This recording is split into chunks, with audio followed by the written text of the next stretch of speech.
बिस्मिल्लाहिर्रहमानिर्रहीम। अस्सलाम वालेकुम सेकेंड ईयर क्लास। इस हफ्ते के लेक्चर स्टार्ट करते हैं। आज हम लोगों ने नया चैप्टर शुरू करना है, चैप्टर नंबर 10, जिसका नाम है अल्काइल हैलाइड्स।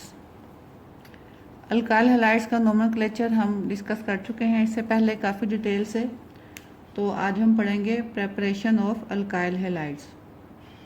अल्काइल हैलाइड्स की प्रेपरेशन के दो मेथड्स हम लोग चैप्टर नंबर 7 में डिस्कस कर चुके हैं, अल्केन्स और अल्कीन्स के टॉपिक के अंडर। First method is from the halogenation of alkanes and second method addition of halogen acid to alkenes. ये हम लोग पहले भी पढ़ चुके हैं, आप इसको दोबारा रिवाइज कर सकते हैं चैप्टर नंबर 7 से।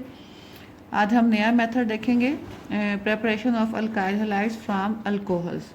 और अल्कोहल के साथ अल्कोहल्स के ज़रिए से अल्काइल हैलाइड्स की प्रेपरेशन जो है वो सबसे अच्छा तरीका है। अल्काइल हैलाइड्स को प्रिपेयर करने का सबसे बेहतरीन तरीका है जो कि लेबॉरेटरी में आसानी से यूज़ किया जा सकता है। अल्कोहल से अल्काइल हैलाइड बनाने के 2-3 डिफरेंट मेथड्स हैं, उनको हम वन बाय वन देखेंगे। First one is the reaction of alcohol with halogen acid. HX is the halogen acid. तो ये एक अल्कोहल है, इथानॉल CH3CH2OH। इसको जब आप रिएक्ट करवाएंगे HX के साथ in the presence of ZnCl2, ये रिएक्शन जो है ZnCl2 की प्रेजेंस में होता है, यानी जिंक क्लोराइड यहाँ पे एज अ कैटलिस्ट काम करता है।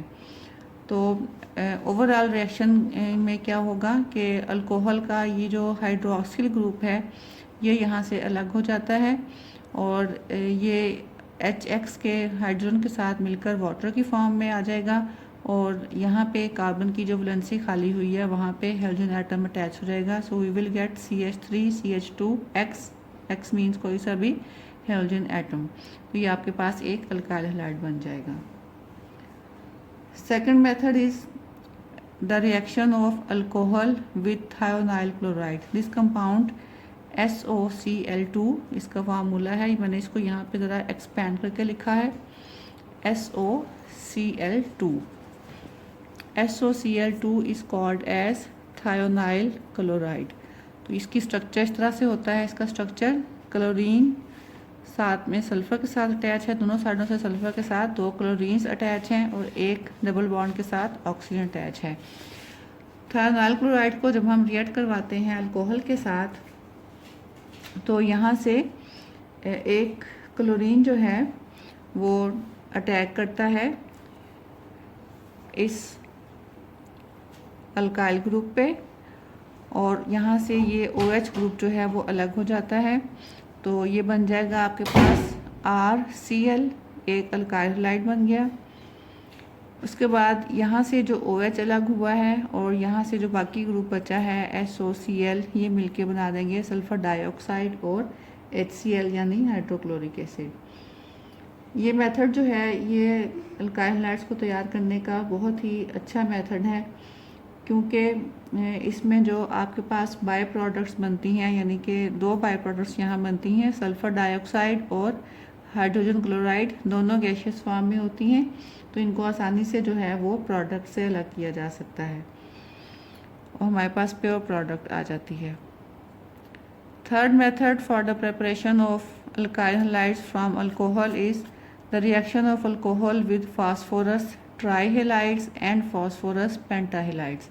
फास्फोरस जो है वो हाइड्रोजन के साथ मिलकर 2 तरह के कंपाउंड बनाता है। फास्फोरस ट्राईहैलाइड, जनरल फार्मूला को हम PX3 कहेंगे। X जो है वो कोई सा भी हाइड्रोजन एटम होगा और दूसरी टाइप के कंपाउंड इसके बनते हैं PX5, ठीक है, यानी कि जिसमें 5 हाइड्रोजन एटम अटैच होंगे फास्फोरस के साथ।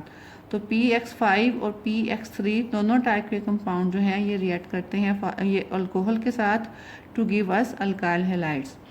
तो when alcohol reacts with PBr3 phosphorus tribromide, इसके साथ जब रिएक्शन होगा अल्कोहल का तो हमारे पास बनेंगे 3 molecules of alkyl bromide CH3CH2Br जो कि इथाइल ब्रोमाइड है और साथ में H3PO3 which is called as phosphorous acid. और अगर अल्कोहल रिएक्ट करता है फास्फोरस पेंटाहैलाइड के साथ, जैसे यहाँ पे एग्जांपल है PCl5 मीन फास्फोरस पेंटाक्लोराइड, तो हमारे पास एक अल्काइल हैलाइड बनेगा CH3 CH2Cl और साथ में POCl3 फास्फोरस ऑक्सीक्लोराइड और HCl। ये हमारे पास 2 बाई प्रोडक्ट्स बनेंगी। तो ये 3 मेथड्स थे for the preparation of alkyl halides from alcohols. इन तरीक़ों से जो हमने ऊपर डिस्कस किए हैं, आमतौर पे हम जो अल्काइल हैलाइड्स प्रिपेयर करते हैं उसमें हेलोजन एटम जो है वो क्लोराइड और ब्रोमाइड ये ज़्यादा कॉमनली इंट्रोड्यूस करवाए जा सकते हैं। अल्काइल आयोडाइड्स प्रिपेयर करने के लिए हम जो हैं वो इनडायरेक्ट मेथड यूज़ करते हैं, यानी कि अल्काइल आयोडाइड्स जो हैं वो डायरेक्टली प्रिपेयर करना मुश्किल होता है। इनकी प्रिपरेशन के लिए हम दूसरे अल्काइल हैलाइड्स यूज़ करते हैं, यानी कि जैसे आप देख रहे हैं यहाँ पे अल्काइल क्लोराइड्स या अल्काइल ब्रोमाइड्स, इनको हम यूज़ कर सकते हैं। They can react with sodium iodide to form alkyl iodide. इस तरह से दोनों एटम जो हैं वो आपस में हेलोजन एटम एक्सचेंज करेंगे, दोनों किस्म के मॉलिक्यूल्स आपस में हेलोजन एटम को एक्सचेंज करेंगे। We will get Ri plus NaCl। Similarly जब अल्काइल ब्रोमाइड को रिएक्ट करवाया जाएगा सोडियम आयोडाइड के साथ, we will get alkyl iodide plus sodium bromide. तो इस तरह से हम अल्काइल आयोडाइड्स को दूसरे अल्काइल हैलाइड्स की मदद से इनडायरेक्टली प्रिपेयर कर सकते हैं। तो ये तो हमने देख लिए methods for the preparation of alkyl halides. अब हम देखते हैं रिएक्टिविटी ऑफ अल्काइल हैलाइड्स, यानी कि अल्काइल हैलाइड्स जो हैं वो किस टाइप के रिएक्शंस हमें दे सकते हैं और इनका ऑर्डर ऑफ रिएक्टिविटी क्या होगा। अगर आप अल्काइल हैलाइड का स्ट्रक्चर देखें, जनरल फार्मूला जो है अल्काइल हैलाइड्स का हम Rx से शो कर सकते हैं। तो आपको पता है कि हेलोजन एटम जो हैं ये हाईली इलेक्ट्रोनेगेटिव एलिमेंट्स होते हैं, यानी इनमें बॉन्डेड इलेक्ट्रॉन पेयर को अट्रैक्ट करने की पावर जो है वो कार्बन के मुकाबले में काफ़ी ज़्यादा होती है। सो उसका नतीजा क्या होता है कि हमारा जो Rx में हेलोजन एटम है it acquires a partial negative charge and the carbon atom of the alkyl group or the carbon atom which is directly attached to the halogen atom it acquires a partial positive charge। यानी कि हमारे पास ये जो CX bond है ये एक polar bond बनता है जिसके ऊपर जिसमें एक पार्शियल नेगेटिव चार्ज है और एक पार्शियल पॉजिटिव चार्ज है। तो इस बेस पे हम ये कह सकते हैं कि जो रिएक्टिविटी है अल्काइल हैलाइड्स की वो 2 फैक्टर्स पे डिपेंड करेगी। एक कार्बन हेलोजन बॉन्ड एनर्जी, इसको हम CX बॉन्ड एनर्जी कह रहे हैं, और दूसरा CX बॉन्ड पोलैरिटी, यानी कि ये जो बॉन्ड बन रहा है between the carbon atom of alkyl group and the halogen atom, उसकी एनर्जी कितनी है, उसकी स्ट्रेंथ कितनी है और उसकी पोलैरिटी कितनी है। इन दोनों फैक्टर्स को हम 1 बाय 1 देखेंगे।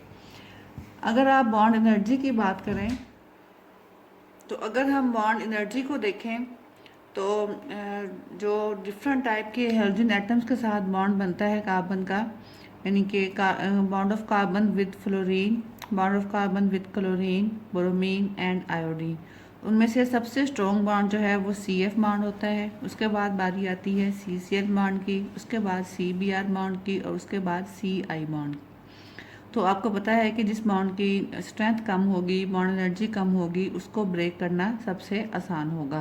तो इस लिहाज से हम ये कह सकते हैं कि बॉन्ड एनर्जी के रेस्पेक्टिवली जो हमारे पास ऑर्डर ऑफ रिएक्टिविटी बनता है उसमें अल्काइल आयोडाइड्स सबसे ज़्यादा रिएक्टिव होंगे। रिएक्टिव क्यों होंगे? क्योंकि CI बॉन्ड को तोड़ना कंपैरेटिवली सबसे ज़्यादा आसान है। So the order of reactivity with respect to the bond energy becomes as alkyl iodides are most reactive, then are the alkyl bromides, then alkyl chlorides, and the least reactive are alkyl fluorides। उसके बाद जो दूसरा factor reactivity decide करने में involve है वो है bond polarity. तो बॉन्ड पोलैरिटी का मतलब difference of electronegativity between these 2 atoms, यानी कि कार्बन और हेलोजन एटम के दरमियान में कितना डिफरेंस ऑफ इलेक्ट्रोनेगेटिविटी है। तो आपको पता है कि फ्लोरीन जो है वो मोस्ट इलेक्ट्रोनेगेटिव एलिमेंट्स है। हेलोजन फैमिली में से भी ज़ाहिर है कि इसी की इलेक्ट्रोनेगेटिविटी सबसे ज़्यादा होगी। उसके बाद बारी आती है क्लोरीन की, ब्रोमीन की और फिर आयोडीन की। तो इस लिहाज से हमारे पास जो ऑर्डर ऑफ बॉन्ड पोलैरिटी बनता है, यानी कि CF बॉन्ड जो है वो सबसे ज़्यादा पोलर है। उसके बाद CCl बॉन्ड, उसके बाद CBr और सबसे कम पोलर जो है वो Ci बॉन्ड है। तो जितनी बॉन्ड पोलैरिटी ज़्यादा होगी उतने ही ज़्यादा आसानी से इलेक्ट्रोफाइल्स जो हैं वो इस कंपाउंड के ऊपर रिएक्ट कर पाएंगे। सो हम ये कह सकते हैं कि बॉन्ड पोलैरिटी के लिहाज से ऑर्डर ऑफ रिएक्टिविटी जो है वो ये बनता है कि आपके पास सबसे ज़्यादा रिएक्टिव जो हैं वो अल्काइल फ्लोराइड्स होंगे, उसके बाद अल्काइल क्लोराइड्स, उसके बाद अल्काइल ब्रोमाइड्स और सबसे कम रिएक्टिव जो हैं वो अल्काइल आयोडाइड्स होंगे। तो एक्सपेरिमेंट्स से ये शो होता है। अब आपको ये पता चला कि ये दो फैक्टर्स जो हैं रिएक्टिविटी डिसाइड करने में, यानी कि बॉन्ड स्ट्रेंथ और बॉन्ड पोलैरिटी, इनका बिहेवियर जो है वो एक दूसरे के बिल्कुल अपोजिट है। यानी कि जो कंपाउंड्स बॉन्ड स्ट्रेंथ के लिहाज से लीस्ट रिएक्टिव होंगे वही कंपाउंड जो हैं बॉन्ड पोलैरिटी के लिहाज से मोस्ट रिएक्टिव होंगे। तो अब सवाल ये पैदा होता है कि इन दोनों में से कौन सा फैक्टर जो है वो ज़्यादा पावरफुल रोल प्ले करता है रिएक्टिविटी डिसाइड करने में। तो केमिकल रिएक्शंस से हमें ये पता चलता है कि अल्काइल लाइट्स की रिएक्टिविटी में जो मेन फैक्टर जो फैक्टर डिसाइड करता है रिएक्टिविटी ऑफ अल्काइल लाइट्स वो है स्ट्रेंथ ऑफ CX बॉन्ड, यानी कि बॉन्ड जो है कार्बन और हेलोजन के बीच में वो कितना स्ट्रॉन्ग है। इसका मतलब ये है कि जो बॉन्ड वीक होगा, जिस टाइप के अल्काइल लाइड में CX बॉन्ड वीक होगा वो ज़्यादा रिएक्टिव होगा। So the order of reactivity becomes that alkyl iodides are most reactive, then are the alkyl bromides, then alkyl chlorides and the least reactive are the alkyl fluorides. यानी कि bond energy जो है वो ये फैसला कुन role play करता है ये कि कौन सा अल्काइल लाइट जो है वो ज़्यादा रिएक्टिव होगा और कौन सा सबसे कम रिएक्टिव होगा। आज तक के लिए इतना ही काफ़ी है। नेक्स्ट लेक्चर में इंशाल्लाह हम अपना नेक्स्ट टॉपिक डिस्कस करेंगे। उस वक्त तक के लिए अल्लाह हाफिज़।